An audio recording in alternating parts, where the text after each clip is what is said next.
My little boy is lying on a hospital bed. His forehead is burning, sweat dripping down his face. His chest is rising and falling too fast. Every breath sounds like it could be the last. I'm holding his hand, pretending to be calm, but inside I'm breaking.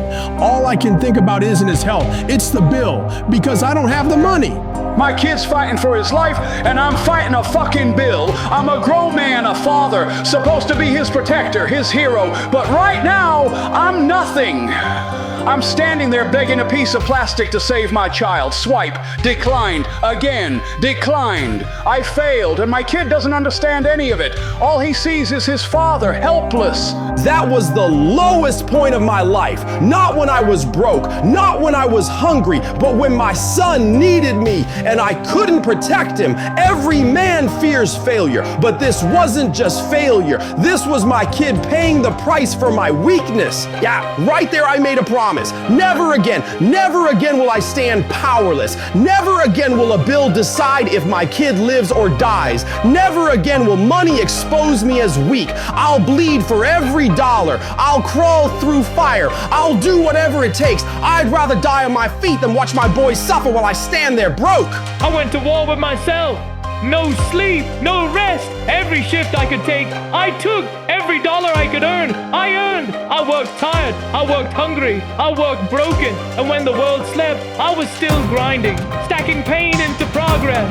My body started breaking down, eyes tired, hands torn open, back screaming every morning. But I didn't stop, I couldn't stop. My family depended on me. Failure wasn't an option, quitting wasn't on the table. Bills were stacked, rent was late, fridge was almost empty. Every day, I walked out that door. It wasn't about chasing dreams. It was survival. It was life or death. And I swore I would not watch my family suffer because I was too weak to handle pain. The voices came every night. Quit!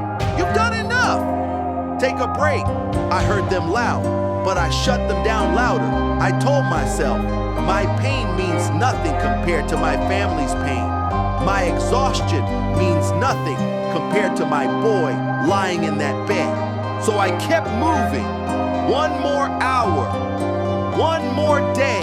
Something started to change. The work didn't get easier. I just got harder. The pain didn't stop. I learned to enjoy it. The weight didn't lighten. I learned to lift it. Every day, I was building calluses on my hands, on my body, on my mind. I wasn't breaking anymore. I was becoming unbreakable. I remember standing in the grocery store, only $18 in my pocket. I had to put milk back on the shelf. I remember pumping gas, stopping at $5 because that's all I had.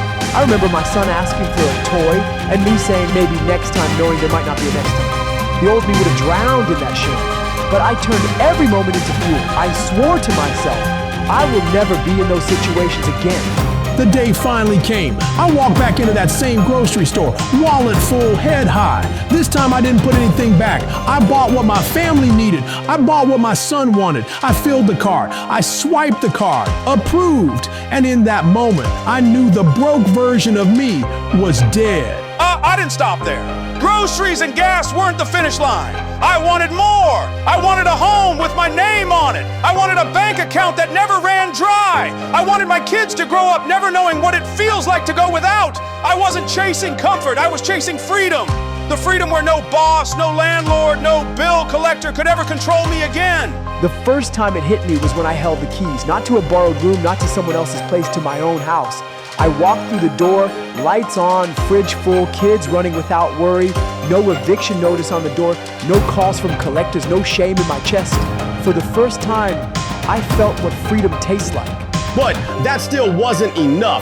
Food on the table wasn't enough. A roof over my head wasn't enough. I knew God didn't drag me through all that hell just so I could pay bills and sit safe. He put me here to carry more, to suffer more, to become something bigger. I wasn't meant to just survive. I was meant to build. I was meant to help other people. Show them they're not stuck. Show them pain isn't the end. Show them humiliation can turn into power. I made a promise. If I had to carry weight, I'd carry it. If I had to bleed, bleed, I'd bleed. If I had to crawl through hell again, I'd do it without hesitation, because this life isn't just mine anymore. It belongs to my family. It belongs to the people behind me. It belongs to the ones who are still stuck where I used to be. I swore I'll never stop fighting. I'll never stop building. I'll never stop proving what's possible when you refuse to quit. When I die, they won't talk about what I owned. They'll talk about what I endured, how many people I helped, how many lives I touched, how many men I dragged out of the same hole I once crawled through. They'll remember the man who got knocked down and stood back up, then reached down to pull others with him. I wasn't built just to feed my family. I was built to feed strength into society, to prove the weak can turn savage, to prove the broken can rise again. I was broke. I was powerless. I was nothing. But I refused to stay there. And now I'm showing you what happens when you don't quit.